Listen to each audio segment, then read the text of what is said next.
Right. This final section of lesson 2 deals with C-reactive protein. It's a marker of risk. It's something that you should be familiar with as it's becoming more and more popular as a measure of disease risk. So C-reactive protein, CRP for short, it's a protein found in the blood. They're going to rise in response to inflammation. So any type of injury, such as plaque buildup or injury or throughout the body disease state, you're going to have more C-reactive protein. And it's made in the liver in response to factors released by fat cells called adipocytes. And the idea is that the more that you have, the greater the risk you have of disease. So again, looking here, what happens is you have inflammation, you have some kind of disease throughout the body, and that's going to cause inflammatory cytokines to be made by that tissue. And those cytokines, we've talked about IL-1, IL-6, the cousin of IL-1, and then our TNF-alpha. Well, these cytokines are going to be released into the blood, and they're going to be picked up by the liver, and in response to those cytokines, C-reactive protein is going to be made by the liver and released into the blood. And then through a blood draw, you're able to determine the amount of C-reactive protein. It's important to know that C-reactive protein does not cause disease, but rather is a measure of a disease state. Okay? And here are some of the levels. Here's low risk, average risk, and then high risk. So again, anyone that's in high risk would have a greater risk of some type of cardiovascular disease. And again, this is just the same thing in terms of the risk for developing cardiovascular disease. You want the number to be lower than 1.0 milligram per liter. And again, you measure this through a blood draw. And here's just an example of the different locations by which these cytokines can be formed. Injury to the heart, such as some type of death tissue to the myocardium. Again, you have the development of plaque in the coronary arteries, a high amount of macrophages circulating in the blood, also adipose tissue that can release cytokines. We're going to learn in another lesson how adipose tissue can release a lot of cytokines causing inflammation throughout the body. But all of these tissues, for example, can release cytokines into the blood. They go to the liver, picked up by the liver. In response, the liver makes C-reactive protein and secretes them into the blood, where through a blood draw you're able to measure them. And here's just an example how here's the number of control risk factors. As you can see, BMI, smoker, low HDLs, high triglyceride, glucose is high, blood pressure is hypertensive, high blood pressure, and then you have LDLs that are high. What you notice here is that the more that you have of these risk factors, the greater your C-reactive protein. So again, with proper diet and exercise, you can help a client to reduce these, and by reducing them, you can help reduce C-reactive protein and thereby extension, inflammation, or injury in the body. Things that increase C-reactive protein, we have smoking, the chronic inflammation or disease in the body, people who suffer from obesity, and also if you take some estrogen or hormone replacement. Things that decrease it is aspirin, also statins. These are used for treating high cholesterol. We'll talk about those later. And these also THC drugs used for treating diabetes, which we'll talk about later. The idea behind statins and these THCs is they help reduce the oncoming disease of cardiovascular disease and diabetes, which in turn reduces chronic inflammation, which decreases C-reactive protein being made by the liver. A good thing is, like I mentioned, is a healthy diet, exercise, weight loss can reduce C-reactive protein. Here's a study in which people were on a 12-week diet. They lost about they lost approximately 15% of, they lost about 8 kilograms, about 10% of their body weight over that 12 weeks.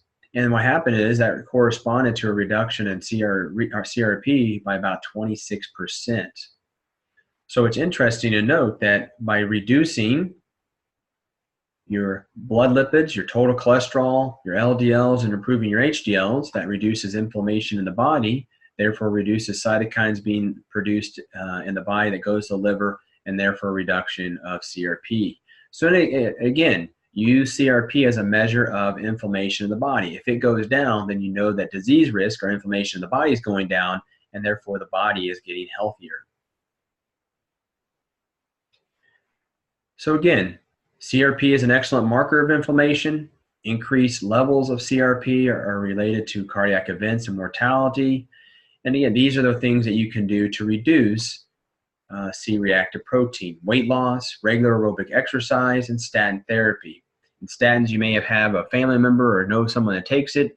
Statins are just a common drug that are used to reduce cholesterol and LDL. They're pretty effective, but the problem is the side effect is a lot of muscle soreness and pain. All right, we're going to watch a video here that talks about the discovery of CRP and its relationship to inflammation. And they use the drug statin to help with this reduction. So this is the video that's going to talk about inflammation, CRP, and heart disease. So let's pay close attention to the role that CRP has in terms of cardiovascular disease. All plaques start with too much LDL, the bad cholesterol, accumulating in the blood. Libby's research focused on the particular makeup of the plaques in the artery walls. Just a few years ago, most regarded the atherosclerotic plaque. So hopefully this is something that should be a review for you now. You have the coronary artery intima. Here we have the where the plaque builds up in that intima, right underneath the endothelial layer. Here's the tunica media. And you have that fibrous cap that we've talked about is formed over the top of it. As an accumulation of waxy debris on the wall of the artery. What we have appreciated more and more is that the atherosclerotic plaque itself is filled with cells that are busily at work exchanging messages. The plaques send messages that spark the immune system into action. Sensing there are foreign invaders in the artery walls, the body does what it would do with any other infection or irritation. It responds with a cascade of chemical reactions that create inflammation at the site of the plaque. White blood cells come to try to help heal the inflamed site. Anywhere else in the body, this would be a normal, healthy reaction. But in the heart, once the white blood cells arrive, they're trapped in the plaque and can't do their job. Instead, they trigger even more massive inflammation. The same warriors that we use to fight off invaders are turned against us and become, indeed, the disease itself. Over time, the inflamed plaque grows and pushes the wall of the artery outward. The center of the artery stays clear for normal passage of blood. But at any point, the plaque in the wall can become unstable, with disastrous results. For a variety of reasons, that plaque gets a fracture. It can even be just a little micro tear. And when the plaque tears or fractures, then the tissue is exposed to flowing blood, and it causes a blood clot to form. So when we have a popped plaque, we set the stage for a sudden blood clot, and that is all too often the root of a heart attack, a stroke, or sudden cardiac death. The biggest surprise was that ruptured plaques, not clogged arteries, turned out to be the cause of 70% of all heart attacks. This was a totally new way of thinking about heart disease, not as a localized problem of clogged pipes, but as a systemic disease which affects the entire heart. And we began to realize why we were struggling with this disease. By the time you see that first narrowing in the artery, the disease is everywhere. This was the answer they'd been looking for. If the disease was everywhere in the heart, it explained why patients kept coming back with repeat heart attacks or other problems after they'd been treated. Okay, so you're doing real well. We'll have you come join us. You can bypass the arteries, but if you don't stop the disease that's causing the plaque to build up, those bypasses plug up too. You can put a stent in the artery at one location, but then a narrowing occurs at another location. As I recall, you were taking Lipitor. And we're beginning to understand better how inflammation is triggered in the body and how it's triggered in the coronary arteries. That brought your blood pressure down. Yes, but before that, The new challenge was to find a way to measure inflammation and then see if it could be treated. We learned that there's a very good measure, a blood test that can measure the level of inflammation in the body, known as C-reactive protein, or CRP.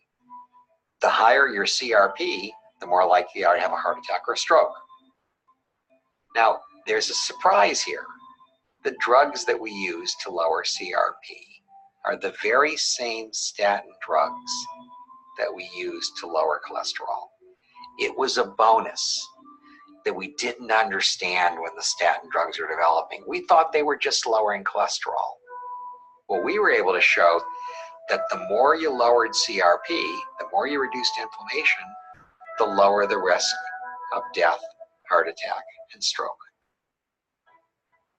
From the development of intravascular ultrasound to the new understanding of inflammation in the heart, the stage is now set for a fundamental change in the way heart disease is diagnosed and treated. We have transitioned from being plumbers, if you will, to becoming much better biologists. And I think that that opens up a wonderful window on the future in terms of what we're going to be able to offer the population in terms of prevention and care.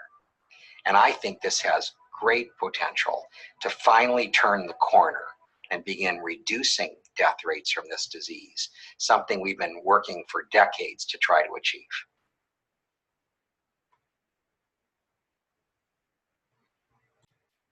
Okay, so that was a video that talks about the overview of the C-reactive protein and the link, and really summarizes the development of atherosclerosis.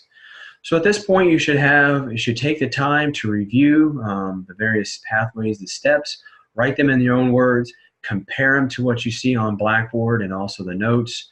Make sure you do the thinking review questions if you haven't done so already, and the videos that help with the review of those. I would also draw a note that they're also in your notes. You have an outline of the pathogenesis of atherosclerosis, beginning from the bone marrow and ending with the rupture of the fibrous cap. So again, it just kind of summarizes all the steps that we talked about all in one. So draw your attention if you'd like to have it all in one. And so again, the words are following the pictures. So that kind of brings everything into conclusion. Okay. So again, take time, review the material to make sure you have a good understanding of it. And also the last thing too, after you do that, is you have the thinking review questions related to the plaque formation. Okay, so also review that as well. Okay, that'll be a great overview of the entire atherosclerotic lesson number 2. Okay. All right, so that concludes this. Make sure you take some time over the next couple hours, days to review for lesson number 2. If you have any questions, please let me know.